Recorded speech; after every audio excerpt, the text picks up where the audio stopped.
Voici venue l'heure d'ouvrir son ventre. À qui appartient une mémoire blessée? Qui rendra au masque la chaleur des cérémonies perdues? Qui comblera le vide laissé dans les sanctuaires?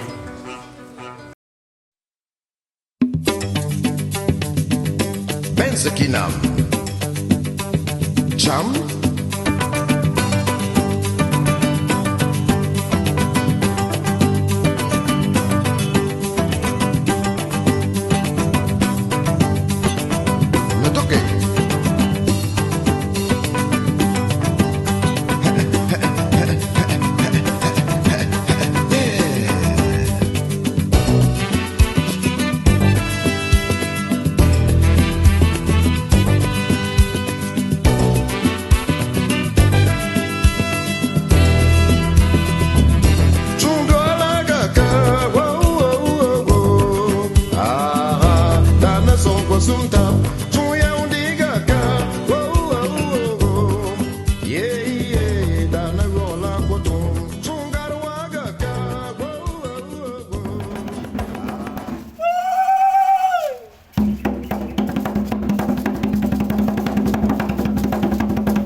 Chemin retour. Case retour. J'ai vu. J'ai vu les ombres remplir la nuit. Dans des caisses diplomatiques chargées de discours beaux, mais repus de vacuité et de dissonance. La nuit s'empare des cerveaux que l'intelligence a désertés. Parce que les têtes chauves de l'intérieur servent de caisse de résonance et de cœur à l'orchestre du chaos. La nuit pousse à l'exil le soir mal incarné.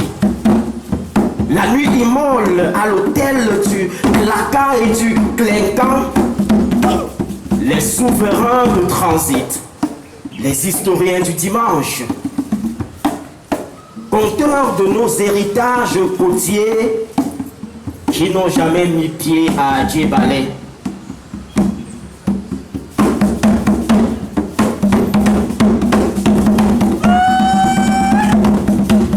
Reliques et artefacts reviennent chargés de poussière étrangère, d'étiquettes, de numéros d'inventaire, de silence, de propos climatisés.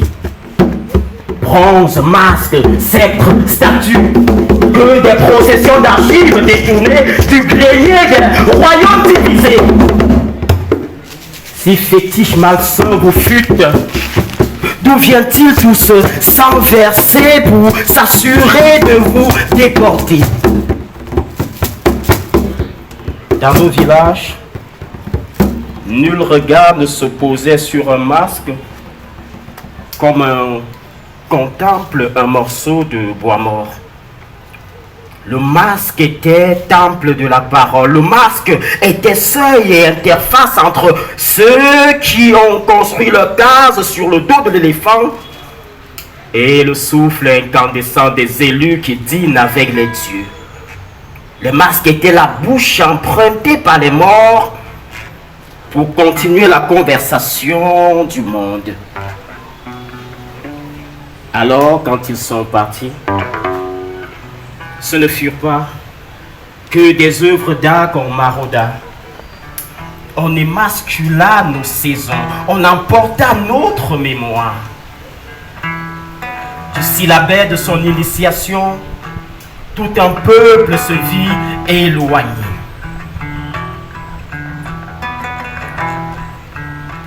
Avez-vous idée de la déchirure occasionnée par l'enlèvement du tambour royal? Pourriez-vous jamais évaluer le poids du désastre quand pour reconnaître son propre visage, un peuple doit se référer au miroir des autres?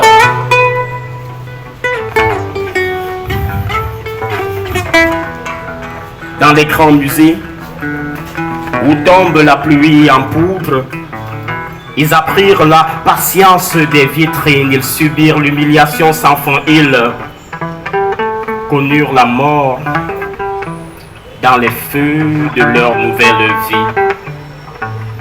Les enfants passant devant eux les montraient du doigt et ils disaient « Afrique primitive !» Comme si l'aube devait se reprocher d'avoir précédé le crépuscule. Afrique primitive! Parce qu'il aurait fallu s'excuser d'être différent. Les statues regardaient le plafond avec la fatigue des exilés. Parfois la nuit, quand les gardiens fermaient les salles, les œuvres parlaient entre elles. Dans des langues inconnues, des catalogues, elles évoquaient la pluie rouge des conquêtes, les palais incendiés, les chevaux nerveux des soldats, les villages assiégés, le bruit métallique de l'Empire. Elles conversaient, car les objets rituels ont une mémoire. Le bois se souvient de son entente avec le sculpteur avant l'intervention sacrificielle de la hache.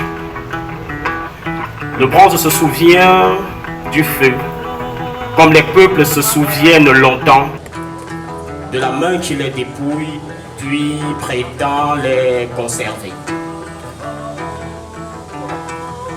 Mais voici venu le temps des longues questions. Voici venu l'heure d'ouvrir son ventre. À qui appartient une mémoire blessée? Qui rendra au masque la chaleur des cérémonies perdues?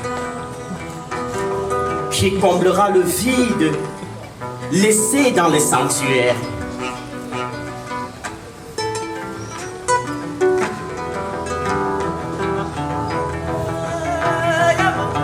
Restituer? Oui. Mais comment? suffira-t-il de déplacer des caisses d'un nord vers un sud? Restituer? Oui. Mais sans le rituel du pardon, c'est regarder l'histoire de Moula, de Ngonebok, d'Akonolinga, de Magba, de Bafout, de Bunji, de Tibati, de Kola, de Mandaba, de Rumsiki, avec les yeux maquillés des manuels du bord de la Seine. Il faut, oui, il faut comprendre enfin qu'aucun peuple ne grandit à l'ombre de l'humiliation durable d'un autre. Je vois les conservateurs ouvrir lentement les archives et je vois des vieillards poser leurs mains tremblantes sur des statues revenues de loin. Je vois des enfants découvrir soudain que leurs ancêtres savaient fondre l'or avec la précision des étoiles. Et je vois quelque chose se réparer dans l'air. Alors si toi aussi, tu penses et espères, lève le bras, prête-moi ta voix, et ensemble disons encore j'y crois. Alors si toi aussi, tu penses et espères, lève le bras, prête-moi ta voix, et ensemble disons encore j'y crois. Alors si toi aussi, tu penses et espères, lève le bras, prête-moi ta voix, et ensemble disons encore j'y crois.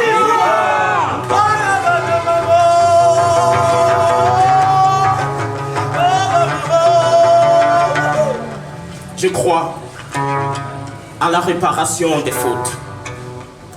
Certaines blessures demeurent des routes après la pluie dont le temps éponge l'humidité à son rythme. Il s'agit de croire en un voyage à bord d'une pirogue à construire pour la traversée commune des siècles sans perdre complètement son âme. Alors oui au retour des tambours, oui au retour des sceptres, oui au retour des dieux de bois, mais surtout oui à la libération des mémoires captives. Retour, non pour effacer le passé, mais pour permettre à la mémoire et à la justice de s'asseoir à même la nappe de la concorde, et que les peuples de part et d'autre des mers apprennent un jour la difficile science de la réparation. Car nul musée au monde ne vaut la paix retrouvée dans le regard d'un peuple qui récupère enfin une part de lui. Alors si toi aussi, tu penses et espères, lève le bras, prête-moi ta voix, et ensemble disons encore, j'y crois. J'y crois! J'y crois! J'y crois! J'y crois!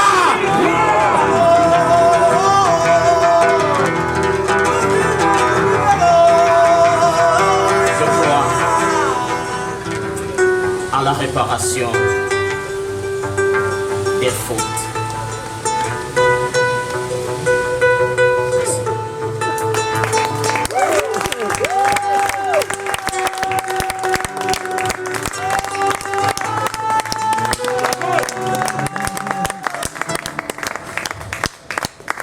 Président Kambou, accompagné d'Abraham Kwimi. Est-ce qu'on peut applaudir, s'il vous plaît?